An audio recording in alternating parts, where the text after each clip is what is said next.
Minhas queridas irmãs, meus queridos irmãos, que a paz do nosso Senhor Jesus Cristo seja conosco, hoje e por todo sempre.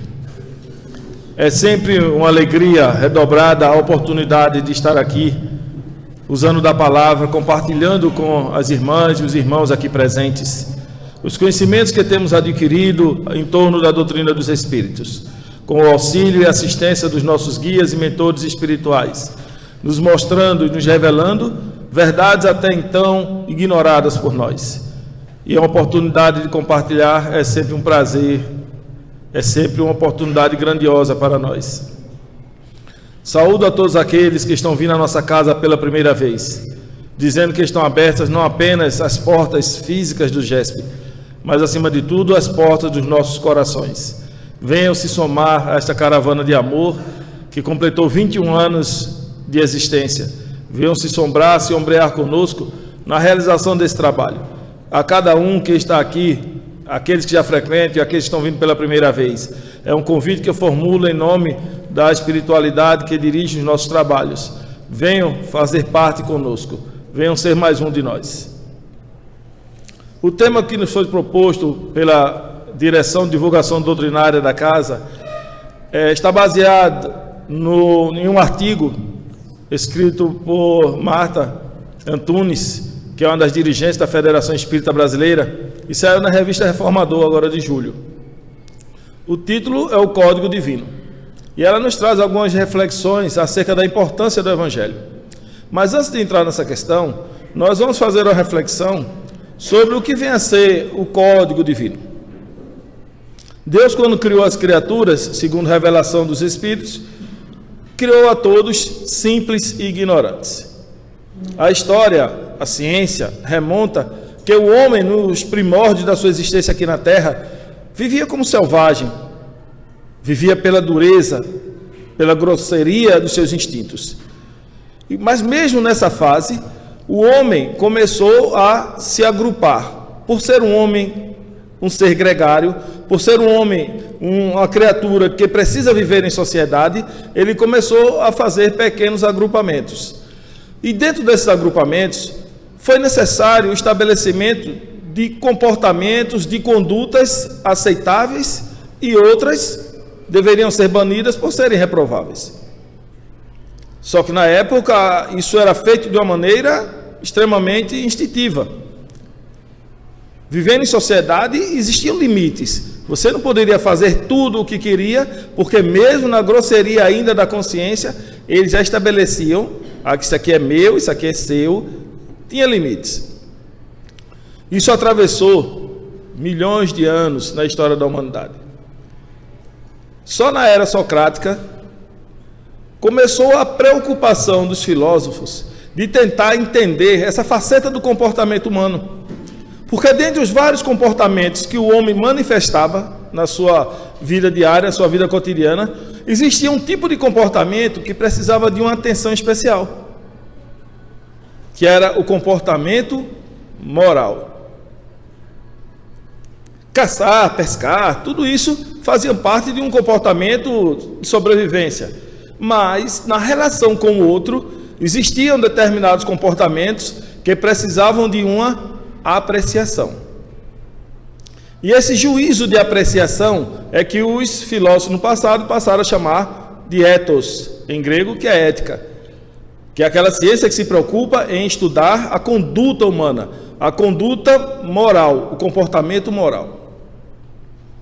Vejam que isso, centenas de anos antes do Cristo, os filósofos começaram a se preocupar em entender o que é o comportamento moral, as condutas, procurar avaliar essas condutas, esclarecer o porquê do homem se comportar de tal ou de tal maneira, tentando entender tudo isso, tentando entender toda essa evolução, o que provocava essas transições, o que provocava o homem em determinado momento se conduzir moralmente de uma maneira e depois passar a se conduzir de maneira diferente.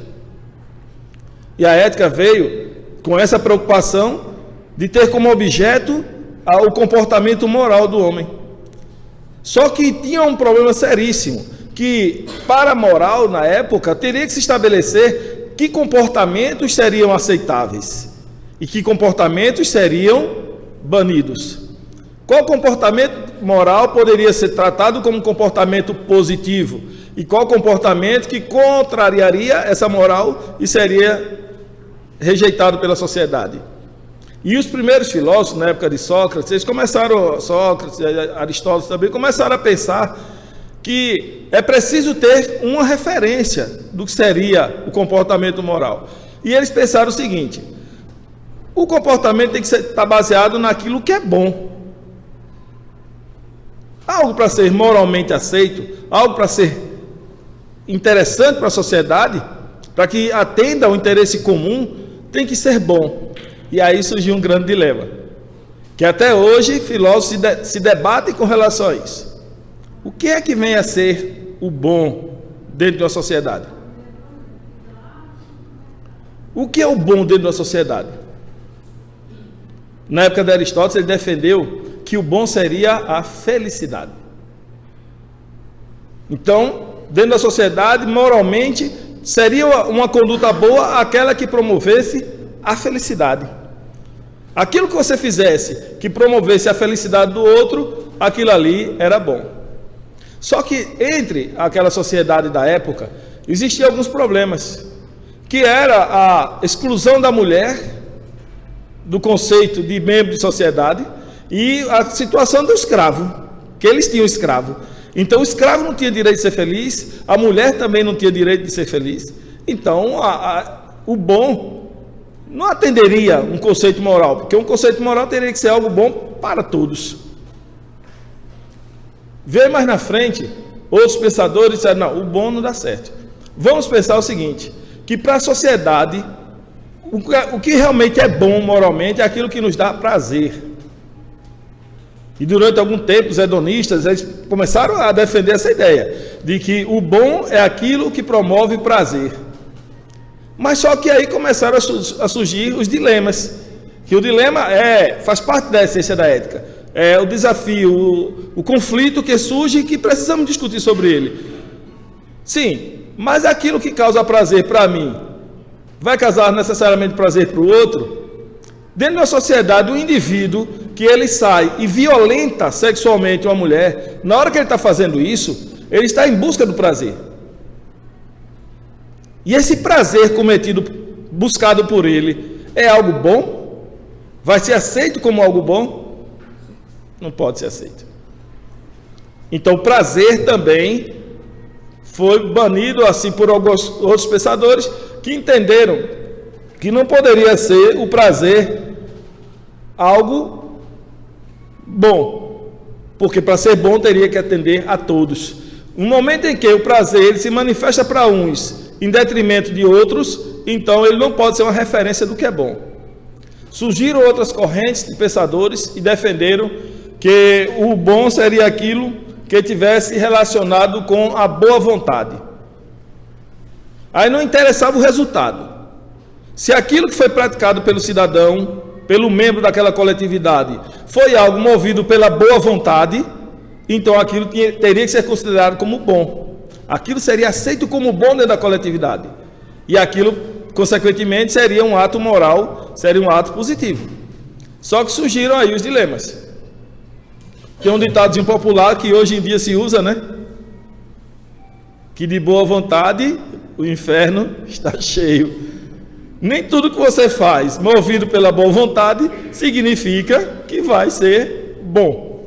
Porque muitas vezes nós fazemos as coisas com a maior boa vontade, mas não avaliamos todas as variáveis da nossa ação, e aquilo que nós pensávamos que seria bom, acaba se tornando algo negativo. Então foi banido também essa ideia da boa vontade. Surgiram em seguida os utilitaristas, que eram outros pensadores, outros filósofos que defendiam que o bom seria aquilo que fosse útil, aquilo que atendesse à utilidade da sociedade, aquilo que fosse útil para a maior parte das pessoas. E aí surgiu o problema. Como considerar isso? Algo útil. Se algo for útil para uma pequena parcela, mas não for para a grande parcela, que nós temos classes sociais. Determinadas regras da sociedade podem ser muito úteis para a classe rica da sociedade, mas vai atender a uma pequena parcela, em detrimento da maior parcela da sociedade, que são pessoas carentes. Mas, por outro lado, se você faz algo que beneficie essa maior parte da sociedade, que seriam os carentes, que seja útil para eles, mas também fira e contrarie os direitos da sociedade mais elevada, então isso necessariamente não é bom. Porque o conceito de bom teria que atender necessariamente à coletividade, não apenas a determinadas classes sociais. E vejam que esse debate sobre o que é bom, ele vem se arrastando. O que nós temos hoje é uma aceitação do que é bom baseado numa máxima que foi trazida do Evangelho. É aquilo que você gostaria que fosse feito também para consigo. Só que isso, no passado, a sociedade embrutecida, a sociedade ignorante, a maior parte politeísta, se debateu muito com essas questões. Mas, com o surgimento dos hebreus, com o pensamento monoteísta surgido através deles, com a ideia de um Deus único, houve a manifestação do pensamento de Deus para a humanidade. A manifestação do pensamento de Deus através da sua primeira revelação, que foi através de quem?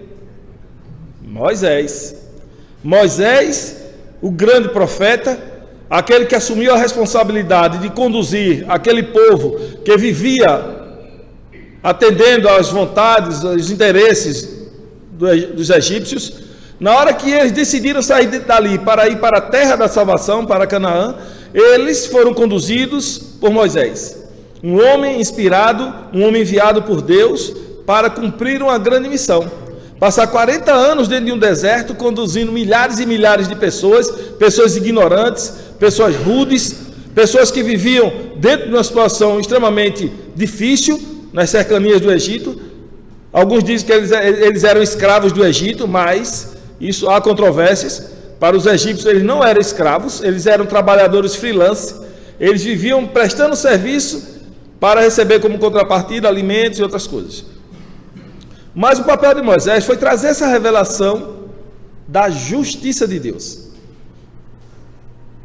A primeira vez que Deus se manifesta à humanidade através do Decálogo, ele nos traz um código de justiça. Mas só se nós formos analisar o que é o Decálogo, nós vamos ver que o Decálogo ele é composto de 10 regras a serem cumpridas.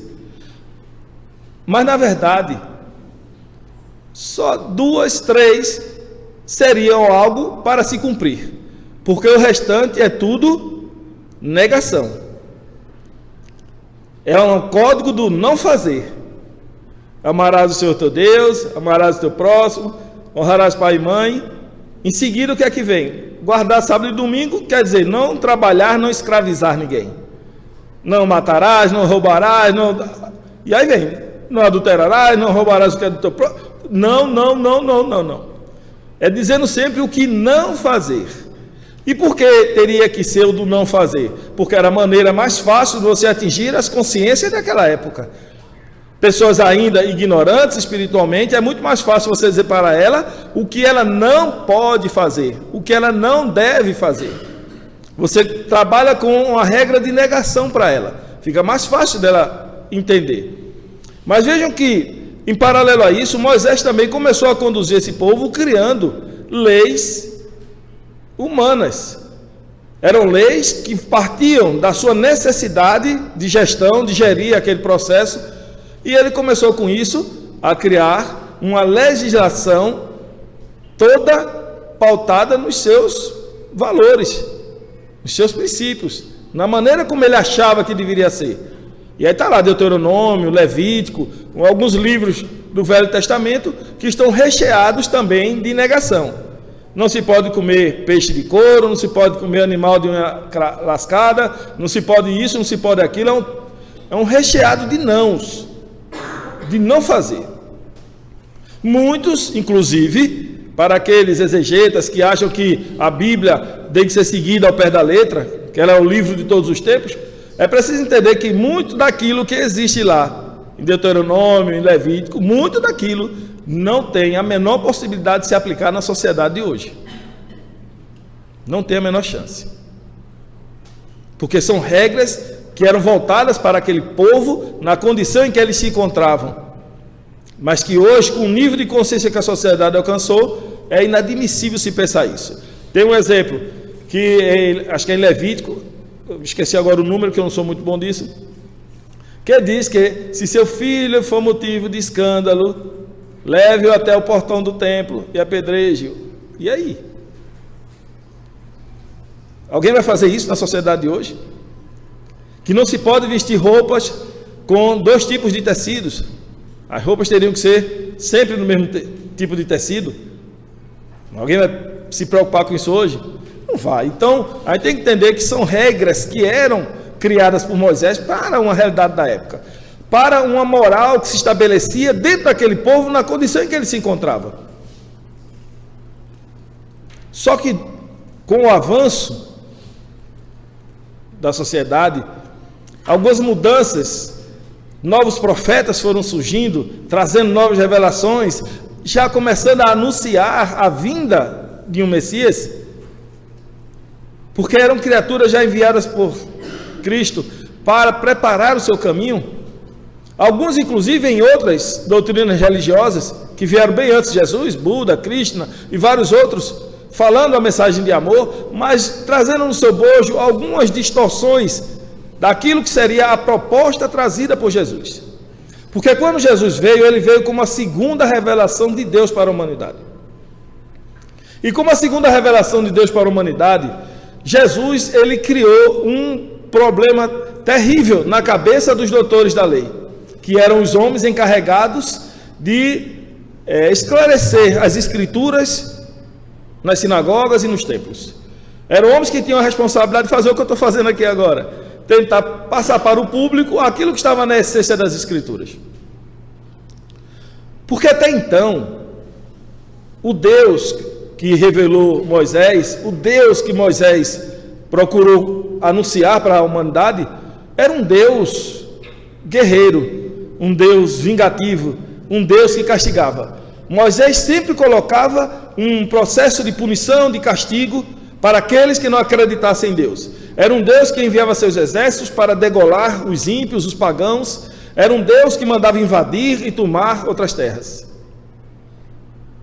Aí Jesus vem e dá uma mudança total na percepção que deveríamos ter acerca de Deus. Porque a segunda revelação de Deus, ele veio se revelar como amor. Um Deus de amor, de justiça e de bondade. E Jesus eleva isso a uma dimensão tal, da nossas capacidades já de percepção do que ele estava querendo dizer, que ele não se refere mais a Deus como Yahvé, ele se refere a Deus como Pai. O Pai que me enviou, Pai nosso que estás nos céus, ele passa a tratar Deus como Pai. Mas veja que Jesus, ele passou a doutrinar, a trazer dentro de uma sociedade judaica, dentro de uma cultura que ele era judeu, ele trouxe pensamentos e ensinamentos revolucionários. Ele costumava muitas vezes, quando iniciava as suas prédicas, dizer: aprendestes que foi dito, eu porém vos digo. Vários trechos do Evangelho estão recheados disso, porque ali era quando Jesus estava querendo mostrar que aquilo que foi dito era algo que estava eivado de erros, era algo que tinha equívocos, e o papel dele ali era esclarecer. O papel dele ali era dar uma nova percepção daquilo que estava colocado como um código divino. Aquilo que era trazido por Moisés precisava ser agora melhor esclarecido, porque a sociedade até então não havia compreendido. O próprio Moisés, eu não sei se vocês sabem disso, mas Moisés, quando desceu do Monte Sinai com as tábuas do mandamento, ele desceu e encontrou os judeus adorando um bezerro de ouro. Ele mandou degolar todos aqueles que estavam ali estimulando aquela prática.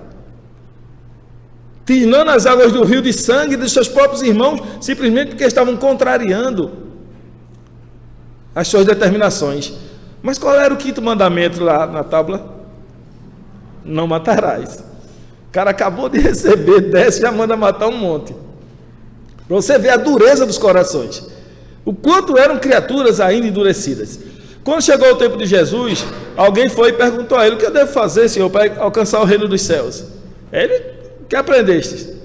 Que eu devo seguir os mandamentos, que eu devo seguir... Sim, quais os mandamentos? Aí ele: o primeiro mandamento é: amarás o Senhor teu Deus de todo o teu coração, toda a tua força, toda a tua alma. E o segundo: amarás o teu próximo como a ti mesmo. Aí estão todas as leis e os profetas. Veja essa complementação de Jesus. Aí estarão todas as leis e os profetas. Foi o que Jesus fez. Pegou os 10 mandamentos que estão lá, do não, não, não, não, não, e trouxe para 2.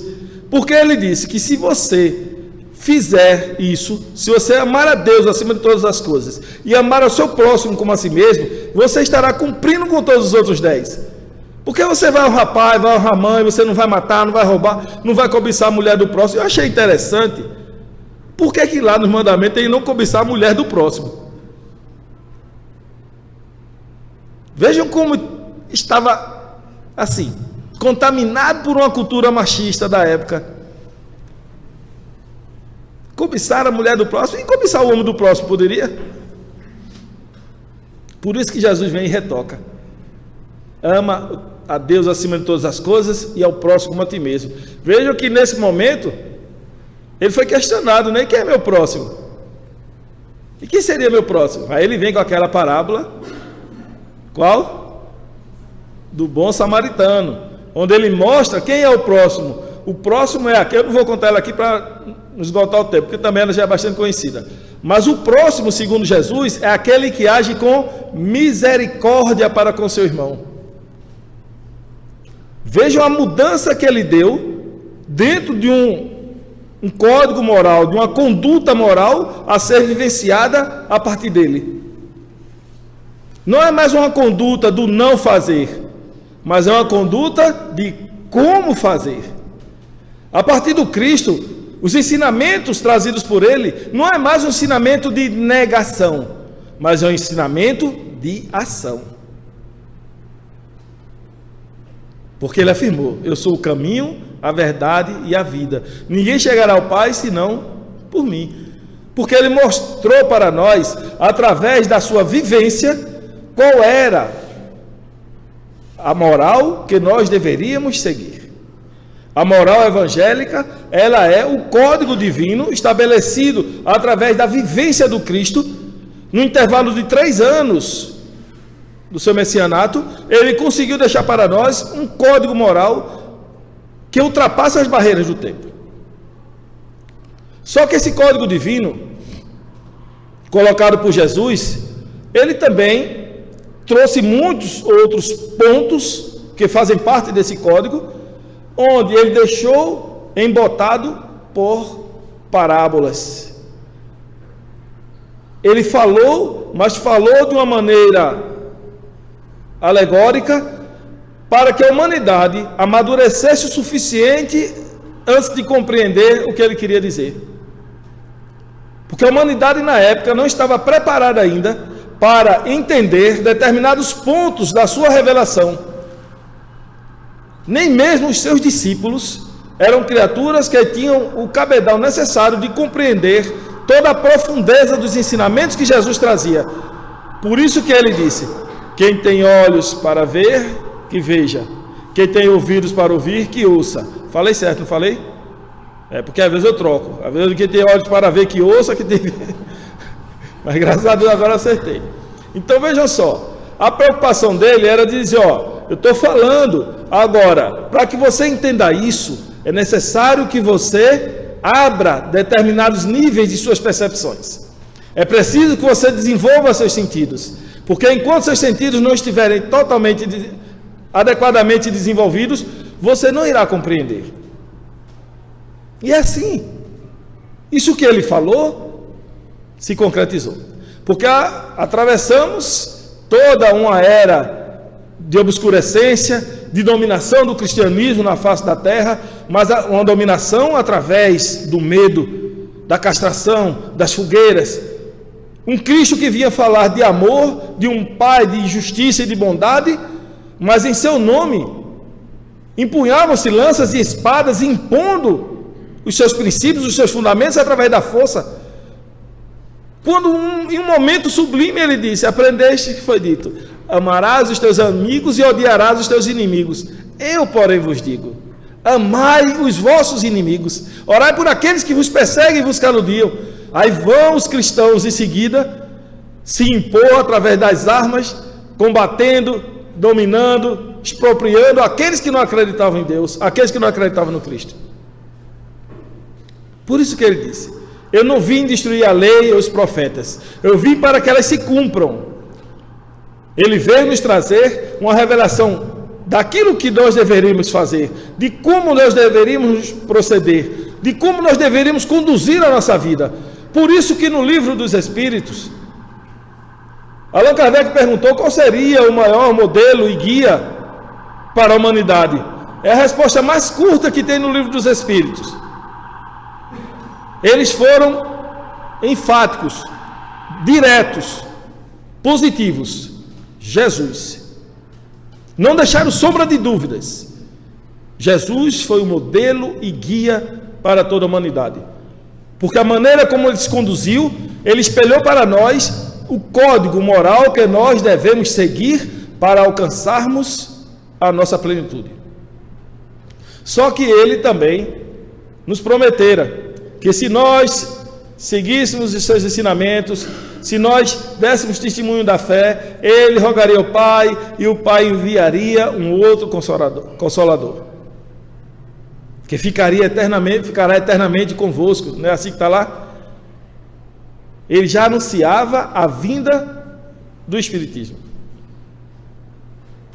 A primeira revelação de Deus para os homens se deu através da personificação de Moisés, o profeta, aquele violento, aquele homem rústico, duro nas suas palavras, duro nas suas decisões.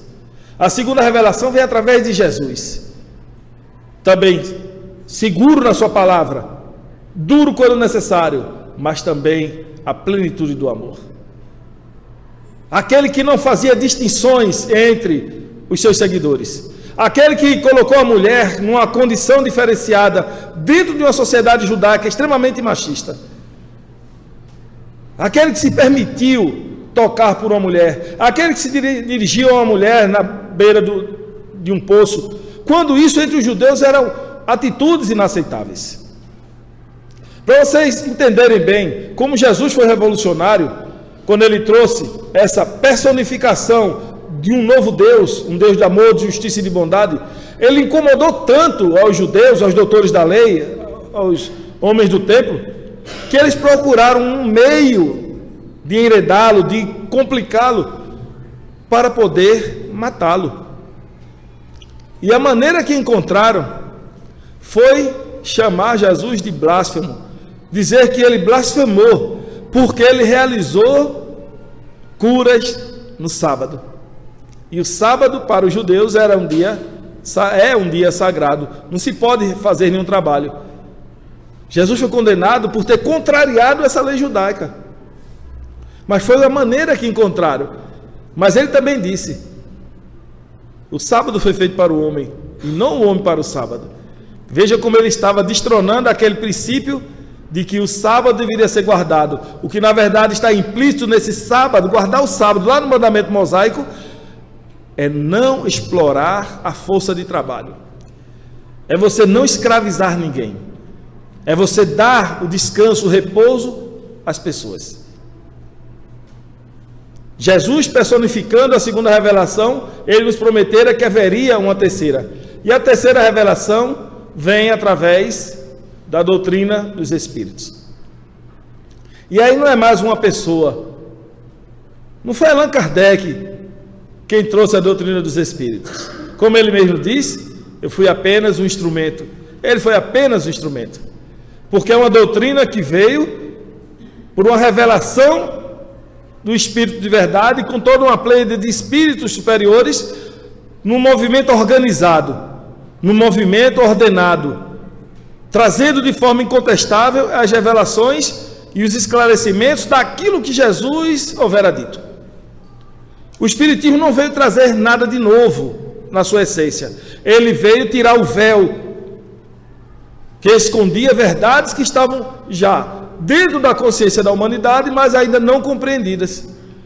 Porque falar com os espíritos, isso, mediunidade não é coisa de agora. Desde as civilizações mais antigas, as mais primitivas já existiam. As pitonisas, os xamãs, os oráculos, os médiuns. A reencarnação também não é algo que tenha surgido com a doutrina espírita. Das 12 tribos judaicas, só os saduceus que não acreditavam na reencarnação. As religiões orientais, todas são reencarnacionistas. Então o Espiritismo não estava trazendo nada de novo. Mas qual é a diferença que o Espiritismo trouxe? A diferença foi revelar o mundo espiritual na sua grandeza, revelar essa relação do mundo espiritual com o mundo material e nos mostrar o porquê nós devemos seguir o cristianismo. Se Moisés nos trouxe um código dizendo o que não fazer, Jesus nos trouxe um código dizendo como fazer. E coube ao Espiritismo o papel de nos trazer um código dizendo o porquê devemos fazer. Então, o código moral que nós vamos ter dentro da doutrina espírita não é um código de negação, não é um código de proibições. Nós já sabemos que no Espiritismo não se proíbe nada, porque todos nós temos o livre-arbítrio.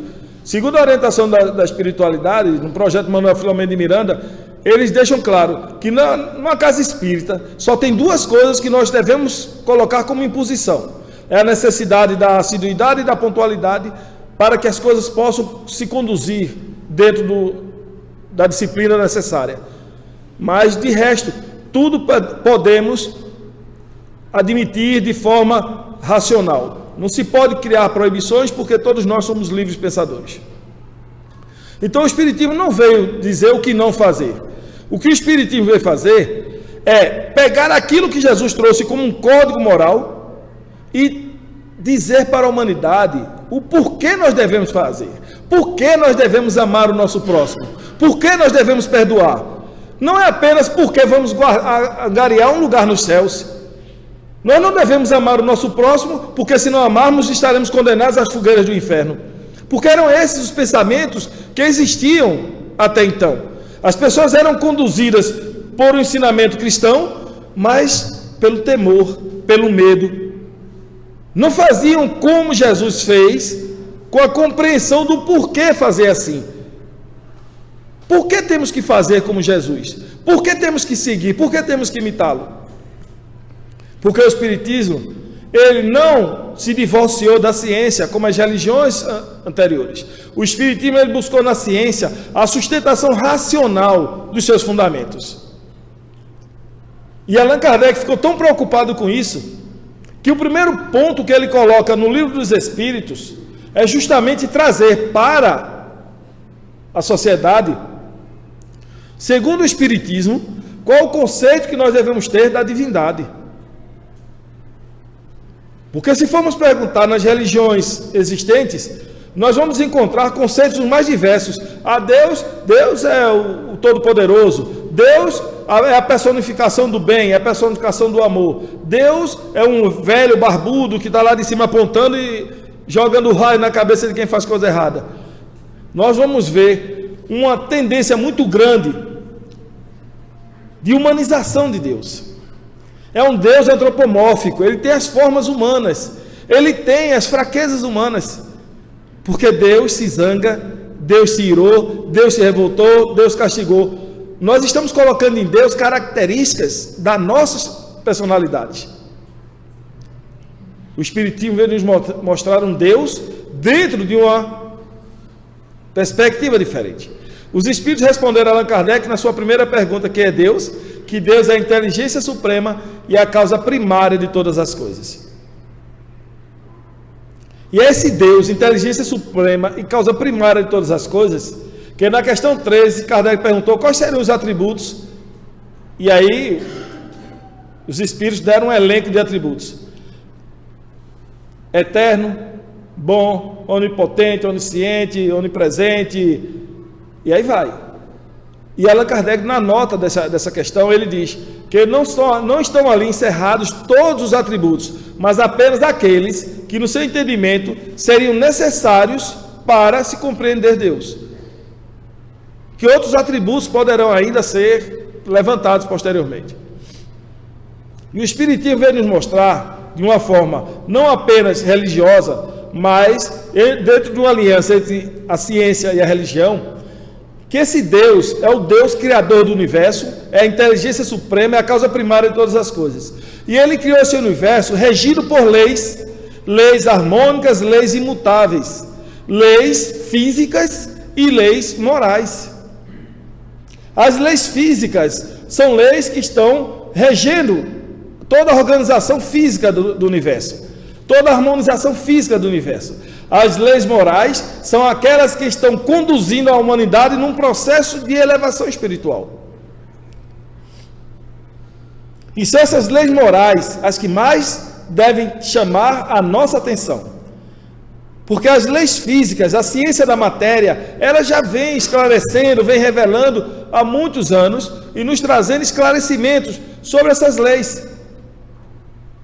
Mas as leis morais, elas permanecem ainda como que embotadas na mente das pessoas. Porque apesar de tantos e tantos anos, ainda percebemos uma profunda ignorância das pessoas acerca das leis morais. Muitos distorcem o sentido delas. Muitos procuram tratá-la ou interpretá-la a seu bel prazer. Na terceira parte do Livro dos Espíritos, Allan Kardec se preocupou em trazer como título as leis morais. E aí ele traz todo um compêndio de esclarecimentos, de informações sobre as leis morais. Primeiro mostrando o que é a lei divina. Aí ele diz que a lei divina é a lei natural, porque ela emana de Deus. É a lei divina, é a lei natural, é aquela que todos nós temos esculpido na nossa consciência. Quando Allan Kardec perguntou onde o homem pode encontrar as leis de Deus, a resposta foi: está escrita na consciência de cada um de nós. Richard Simonetti, em um de seus artigos, ele brinca dizendo que nós somos analfabetos espirituais, porque Deus escreveu na nossa consciência as suas leis e nós não conseguimos ler, porque vivemos o tempo todo agindo contrário ao que está na lei. E lá no Livro dos Espíritos, Allan Kardec também se preocupou em perguntar qual o conceito de moral. O que seria moral? É a questão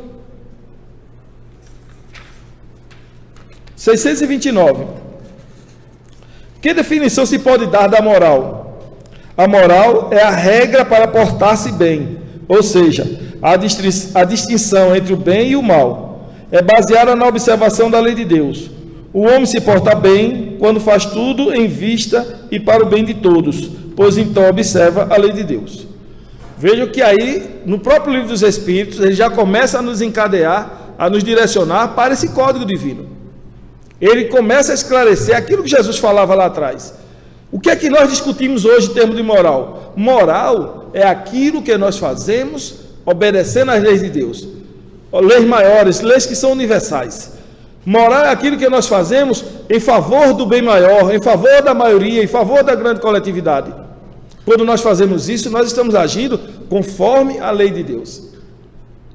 E isso, Allan Kardec, depois que fez o Livro dos Espíritos, ele em seguida escreveu o Evangelho segundo o Espiritismo. E no Evangelho segundo o Espiritismo, aí foi que ele fechou a sua preocupação em estabelecer essa revelação, essa terceira revelação, baseada nos princípios morais do Cristo. Porque logo na introdução do Evangelho segundo o Espiritismo, ele trata, o primeiro item, ele trata do objetivo da obra. As matérias contidas nos evangelhos podem ser divididas em 5 partes: os atos comuns da vida do Cristo, os milagres, as predições, as palavras que serviram de base para o estabelecimento dos dogmas da igreja e o ensino moral. Se as 4 primeiras partes têm sido objeto de controvérsias, a última permaneceu inatacável. Aí vejam como ele começa a frase seguinte: diante desse código divino, a própria incredulidade se curva. Kardec ele deixa de maneira bem clara que para nós o código divino é o Evangelho de Jesus, mas o Evangelho na sua essência. Se nós formos pegar a Bíblia tem dezenas de livros. Nós temos 4 evangelistas que retrataram a vida do Cristo, mas nem tudo o que eles falaram significa Evangelho de Jesus, porque muito do que eles falaram foi retratando onde Jesus nasceu, onde Jesus morreu, fatos, algumas predições que não estavam trazendo naquele bojo de informações a essência moral do Cristo. Onde é que nós vamos encontrar a essência moral do Cristo? Sermão da Montanha. Sermão da Montanha é a essência moral do Cristo, onde ele deixa para nós, através daqueles versículos, como nós devemos nos conduzir. E ele faz o sermão logo no começo do seu messianato, mas só que em seguida ele começa a vivenciar, mostrando a cada momento, cada versículo daquele, como estava sendo testemunhado por ele, como estava sendo exemplificado por ele. Parábolas em que Jesus procurou deixar sempre o fundo de moral, a lição de moral. Se nós formos analisar o Evangelho segundo o Espiritismo, foi isso que Allan Kardec se preocupou, seguindo a orientação da espiritualidade, de tirar de dentro dos evangelhos aquilo que possa se traduzir em valores morais, em princípios morais a serem respeitados, a serem cumpridos, a serem seguidos por aqueles que se dizem cristãos. Mas nós, dentro da nossa conduta, da nossa labuta, nós sabemos que estamos dentro de um estágio evolutivo em que o código divino está estampado para nós, que diferentemente das leis humanas, em que nós infringimos as leis e muitas vezes passamos ilesos, passamos impunes, diante do código divino não existe essa possibilidade. Nós teremos que responder, porque o tribunal da nossa consciência, onde este código divino está esculpido, é neste tribunal que nós temos que responder. Somos nós mesmos que nos flagiciamos dentro da nossa consciência por termos descumprido as leis de Deus. Somos nós que, se não aqui na terra já, mas quando retornamos para o mundo espiritual, nos escandalizamos pelos atos praticados, pelas infrações cometidas, embora tenha passado despercebida pelos homens, mas não ficaram ilesas da nossa consciência, não ficaram escondidas de nós. E esse sentimento de culpa, esse sentimento, ele perturba, ele incomoda o espírito, ao ponto de nós, quando estamos nos preparando para reencarnar, pedirmos a misericórdia de Deus, a possibilidade de um retorno à vida material, termos a possibilidade de saldar as nossas dívidas, de reparar os erros que nós cometemos, de nos alinharmos com o código divino, de podermos cumpri-lo dentro da maior parte das nossas ações. Porque nós somos seres em evolução. No livro Céu e Inferno, Allan Kardec ele tratou do Código Penal da Vida Futura. E ele diz que esse sentimento na nossa consciência, ele precisa ser dissipado. E só existem 3 situações que nós devemos desenvolver para conseguirmos encontrar a paz na nossa consciência. Porque todo mal tem que ser reparado. Todo mal tem que ser transformado. E ele diz que o primeiro passo é o arrependimento. É o artigo 16 do Código Penal. Quem tiver curiosidade, entre lá, Código Penal da Vida Futura, livro Céu e Inferno. Primeiro passo é o arrependimento. É o que hoje os contemporâneos dizem, cair em si. É você cair em si. É você tomar consciência do erro. É você assumir que errou. É você ter consciência de que errou. E você se arrepender desse erro. Esse é o primeiro passo.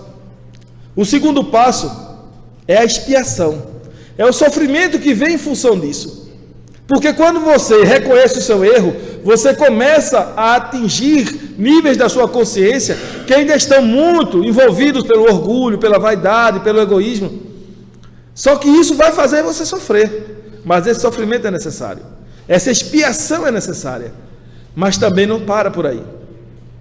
Ele diz que a terceira ação que nós devemos ter para conseguirmos saldar a nossa dívida é a reparação. Porque a reparação é você tentar resgatar o mal que você fez através da prática do bem. Todo dano que você causou a alguém precisa ser reparado. Não basta que eu me arrependa, não basta que eu sofra. É preciso que eu repare o mal que eu fiz. Eu já usei esse exemplo aqui uma vez, mas vou usar novamente, já que cabe. Eu passo na frente da casa de Daniel, aí na molecagem pego, jogo uma pedra e quebro lá a vidraça, fumê lá da janela de Daniel. Aí eu vou mais na frente, eu paro e me arrependo. Daniel, um cara tão gente boa, tão praça. Eu vou voltar lá e Daniel, eu estou arrependido, Daniel.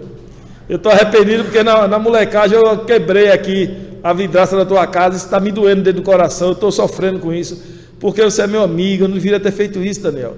Só que é o seguinte, né? E a janela? Quem é que vai colocar de volta? É Daniel? É justo que Daniel assuma a responsabilidade de colocar a janela de volta? Adiantou apenas eu me arrepender, eu sofrer pelo mal que eu fiz? É preciso que eu repare esse mal. É preciso que eu assuma a responsabilidade de colocar a janela dele de volta. E assim é na nossa vida de relação.